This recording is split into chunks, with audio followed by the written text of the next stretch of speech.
कौमें जंगें भी हार जाती हैं, कौमों के ऊपर बमबारी होती है। और अगर दो कौमों को आप देखें, जर्मनी और जापान को, दूसरी जंग अजीम के बाद एक बिल्डिंग नहीं खड़ी थी, एक पुल नहीं बचा था, एक सड़क नहीं बची थी, मुकम्मल तौर पे तबाही हुई थी। लेकिन कौम फिर खड़ी हो गई, दोनों कौमें खड़ी हो गई। कौमों को बमबारी भी तबाह नहीं करती, कौमों को ये याद रखना, कौमें ऐसे तबाह नहीं होती। जलजले आए हैं, बड़ा नुकसान हुआ कौमों में, फिर खड़ी हो गई। साइक्लोन आए हैं, फिर खड़ी हो गई।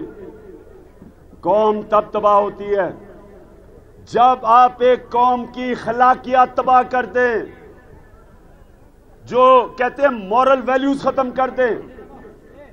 जब बजाय डाकू जेलों में जाए, डाकू असेंबलियों में जाते हैं, अपना मुंह शर्म से छुपाएं। वो मजलूम बने हुए हैं। अगर ये दोनों बाप और बेटी कामयाब हो जाते हैं, मैं कर रहा हूं, इंशाल्लाह ये होंगे तो नहीं, वो तो मैं इनके रास्ते में खड़ा हूंगा, इनको होने नहीं दूंगा।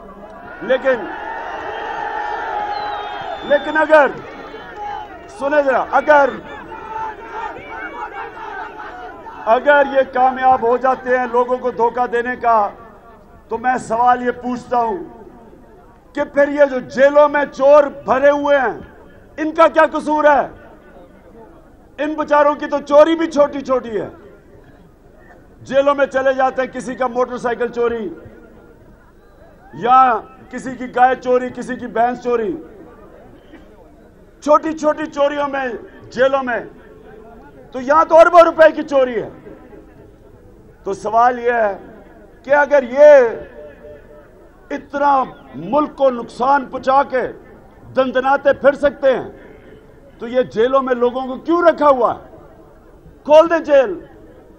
मैं उन मीडिया हाउस, टीवी एंकर्स, सहाफियों से ये पूछता हूं कि जब आप इस मुजरिम को अखबारों में सपोर्ट करते हैं, टीवी पे सपोर्ट करते हैं, तो मैं आपसे ये पूछता हूं कि अपने बच्चों को घर क्या बताते होंगे कि क्या चोरी बुरी चीज नहीं है?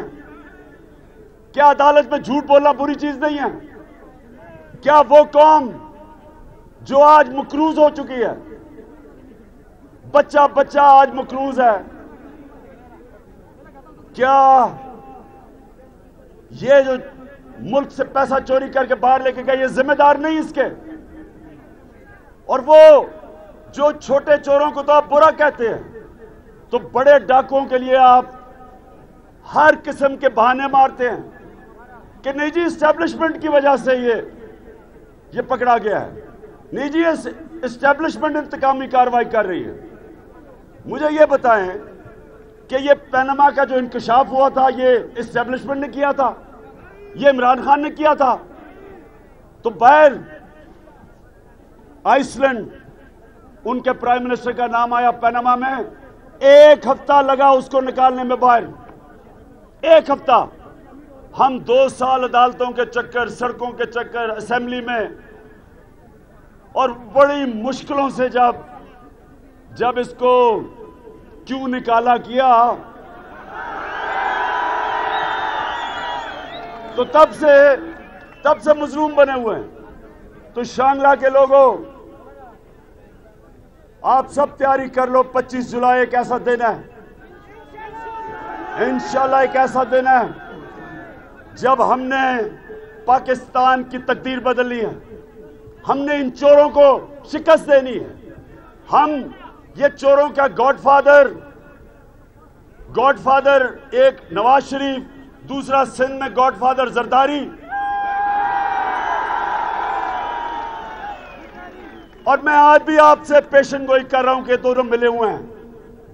ये हमेशा जब एक को मुश्किल पड़ती है, दूसरी उसकी मदद करता है। जब जरदारी को सुप्रीम कोर्ट ने $60 मिलियन जब स्विट्जरलैंड में पड़े हुए थे तो जवाब तलब किया, तो उसकी मदद नवाज शरीफ ने की। और जब नवाज शरीफ जब नवाज शरीफ फंसा धांधली में, हमने जब धरना किया तो इसकी मदद जरदारी ने की। और अब ये जब जरदारी के ऊपर भी अब बड़ा मनी लॉन्ड्रिंग का 35 अरब रुपए से शुरू हुआ था, अब सुना 70 अरब पे पहुंच गया, तो नवाज शरीफ के ऊपर 300 अरब रुपए का जो इसने जवाब देना है। तो जब ये दोनों भाई फंसे तो नूरा कुश्ती खत्म और अब ये इकट्ठे फिर मिलेंगे। और बिल्कुल मिलो जरदारी और नवाज। मैं तो बड़ी देर से इंतजार कर रहा हूं कि एक गेंद से तुम दोनों की विकेटें लेना।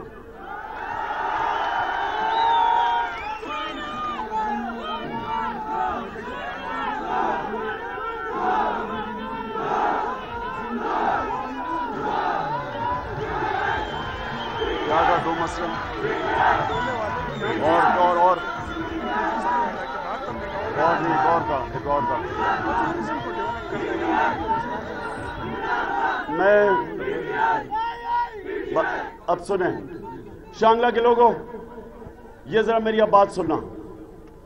देखें, मैंने ये जो पख्तूनख्वा के 5 साल मिले, मैं पिछले साल आपके सारे इलाकों में फिरा हूं, कोहिस्तान गया हूं, हजारा के इलाके में गया हूं, और यहां जो मैंने इसके ऊपर देखा है, मैं आज आपको पेशन गोई करता हूं कि आपके इलाकों में खुशहाली आने वाली है। किस तरह आने वाली है? यहां जितना टूरिज्म इस सारे इलाके में बढ़ सकता है, मैं आपको यकीन दिलाता हूं कि आपके लोगों को यहां से बाहर नौकरियां लेने नहीं जाना पड़ेगा। जो स्वात एक्सप्रेसवे बन रहा है, स्वात एक्सप्रेसवे इंशाल्लाह जब बन जाएगा, आप देखेंगे कि इन सारे इलाकों के अंदर पाकिस्तान से भी टूरिज्म आएगी, लेकिन जो बैरून मुल्क पाकिस्तानी हैं वो भी इधर टूरिज्म के लिए आएंगे। इसका मतलब यहां टूरिस्ट इंडस्ट्री डेवलप होगी।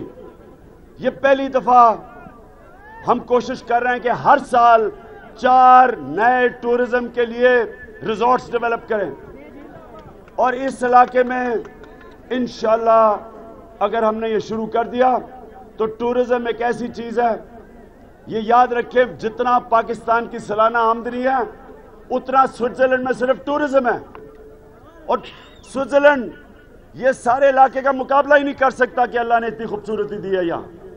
तो इंशाल्लाह सबसे पहले टूरिज्म के ऊपर हम जोर लगाएंगे, क्योंकि सबसे ज्यादा और जल्दी नौकरियां नौजवानों को टूरिज्म इंडस्ट्री में मिलेंगी। दूसरी चीज कोयला, आपके जो कोयले की कानें हैं, वहां मुझे पता चला है कि उधर लोगों की जान की सही तरह हिफाजत नहीं होती। जो सेफ्टी मेजर लेने चाहिए कोयले की कानों में वो नहीं लिए गए। इंशाल्लाह जीतेंगे, 3 हफ्ते की बात है, और ये मैं सबसे पहली चीज करेंगे कि हम ये कोयलों के लिए एक पूरी एक्सपर्टीज लेके ले आएंगे कि बेचारे कोयले के जो कानों में मजदूर हैं उनकी जान बचे रहे।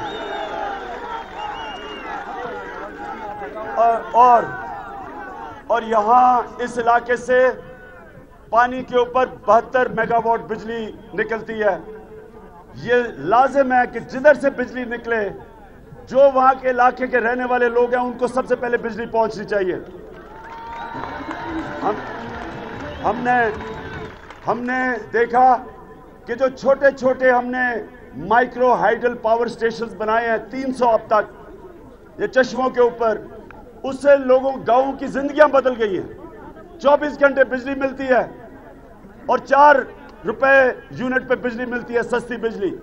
तो इंशाल्लाह ये भी हम करेंगे कि यहाँ का जो पावर स्टेशन है, इससे पहले शांगला को बिजली मिले, ताकि यहाँ अपने लोग अपने आप को डेवलप कर सके बिजली जब आएगी। तो आखिर में मैं आप सबका इतनी गर्मी में खड़े होने का शुक्रगुजार हूँ।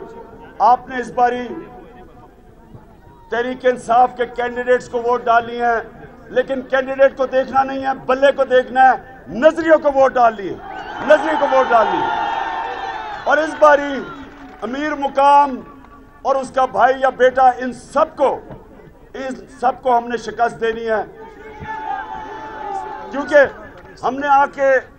हमने इनको 2002 से अब तक देखा है कि क्या था और क्या बन गया। और ये पॉलिटिक्स में आते इसलिए हैं कि पॉलिटिक्स से फायदा उठाएं, अपनी जात को बनाएं, पॉलिटिक्स में सिर्फ पैसा बनाने के लिए आते हैं। इनको, इस सोच को इंशाल्लाह 25 जुलाई को हम शिकस्त देंगे। पाकिस्तान जिंदाबाद।